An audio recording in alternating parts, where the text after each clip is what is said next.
பரம்பொருள் ஜோதி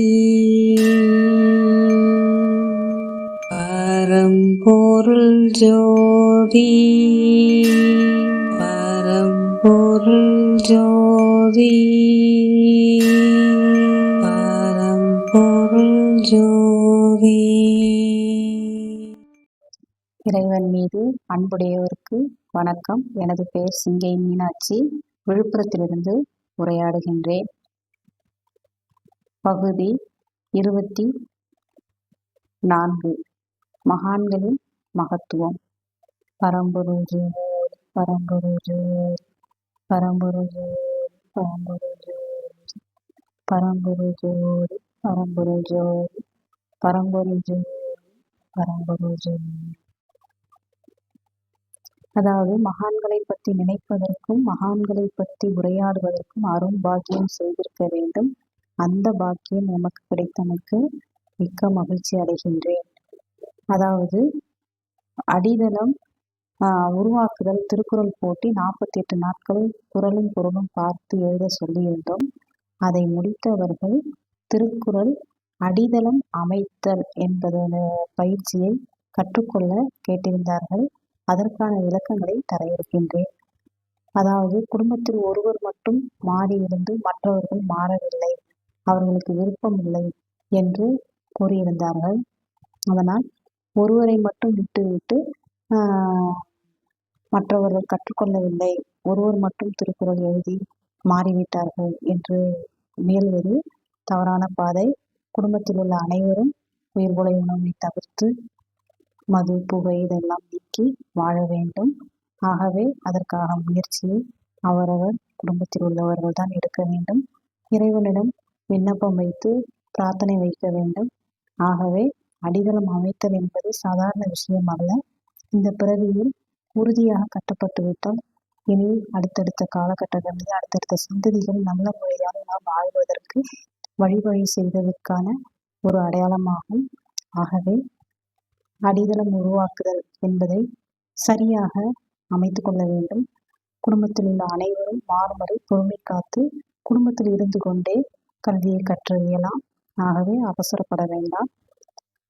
இன்னும் அடித்தளம் அமைத்தல் என்கிற பயிற்சியில் என்னென்ன உள்ளது என்பதை இப்போ தெரிவிக்கின்றேன். அதாவது குடிநீரை 2 லிட்டர் ஒரு நாளைக்கு குடிக்க வேண்டும் என்றால் அதை எப்படி அருந்த வேண்டும், அதில் எதோடு கலந்து அதை எப்படி பிரித்து அருந்த வேண்டும், உணவை எப்படி சாப்பிட வேண்டும், எந்த நேரத்தில் சாப்பிட வேண்டும், உடலுக்கான பயிற்சி என்னென்ன உள்ளது என்பதை இந்த 48 நாட்கள் தொடர்ந்து கல்வி முறையில் கொடுக்கப்படுகிறது. சிறு சிறு வியாதிகளுக்கு வீட்டிலேயே ரசம் மூலியமாக, குடிநீர் மூலியமாக, உணவு மூலியமாக தீர்வு தந்து சரி செய்து கொள்ளலாம். ஆகவே பெரு வியாதிகளுக்கு மருத்துவமனையை அணுகிக் கொள்ளலாம். ஆகவே சின்ன சின்ன வியாதிகள்லாம் வீட்டிலே அவரவர் உணவு மூலியமாகவே சீர் செய்து கொள்ளலாம். அதையெல்லாம் இதில் கற்றுக் கொடுக்கப்படுகிறது. மற்றபடி அவரவர் உடலை அவரவர் தான் காக்க வேண்டும், ஆரோக்கியமாக வாழ வேண்டும். நிறைய பழங்கள் சாப்பிட வேண்டும், கீரைகள் சாப்பிட வேண்டும், காய்கறிகள் சாப்பிட வேண்டும், அவரவர் சமைத்து உண்ண வேண்டும். நிறைய நல்ல பழக்கங்கள்லாம் இதில் கற்பிக்கப்படுகிறது.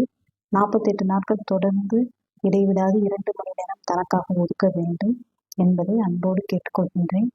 மற்றவங்களாத சொல்றாங்க, சொந்தக்காரவங்க சொல்றாங்க, அப்படி உறவுகள் வெறுக்கிறாங்க, அப்படிலாம் இருந்தால் அவரவர் தான் பயிற்சி கற்றுக்கொள்ள பல தடைகள் வரும், எதிர்ப்புகள் வரும். அவரவர் எதிர்த்து நின்று உறுதியாக நின்று ஒரு செயலை கடைபிடிக்க வேண்டும். எளிதாக எதுவும் கிடைக்காது, சிரமப்பட்டால்தான் சுதந்திரம் கிடைக்கும். அதே போல் விருப்பத்தோடு அதை உறுதியில் நின்று பல தடைகளை மீது அவரவர் உடலுக்கு அவரவர் கட்டமைப்பு செய்து கொள்ள வேண்டும். தன் வருமானம் அல்லது தன் பெற்றோர் அல்லது தன் முன்னோர்கள் சொத்துக்களை தன் இறை வாழ்க்கை வாழ உடலான வீடு கட்ட பயன்படுத்தி கொள்ளலாம்.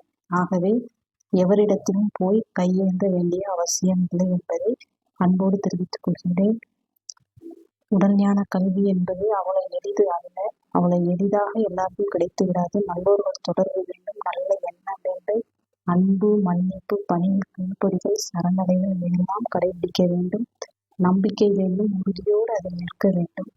ஆகவே கற்றுத்தருவதற்கு நபர்கள் அரிது, கிடைப்பது அரிது. பல லட்சம் கோடியில் ஒருவருக்கு தான் ஞான கல்வி அறிவு தெரியும். அதை கண்டடைவது மிக மிக அரிது. ஆகவே காலம் உள்ள போதே, நபர்கள் கிடைக்கும் போதே அதை பயன்படுத்தி கொள்ளுமாறு அன்போடு கேட்டுக்கொள்கின்றேன். ஆகவே நலமோடு வளமோடு உடலை ஆரோக்கியத்தோடு வாழ வேண்டும் என்பதுதான் எனது விருப்பம் என்று அன்போடு தெரிவித்துக் கொள்கின்றேன். நன்றி, வணக்கம்.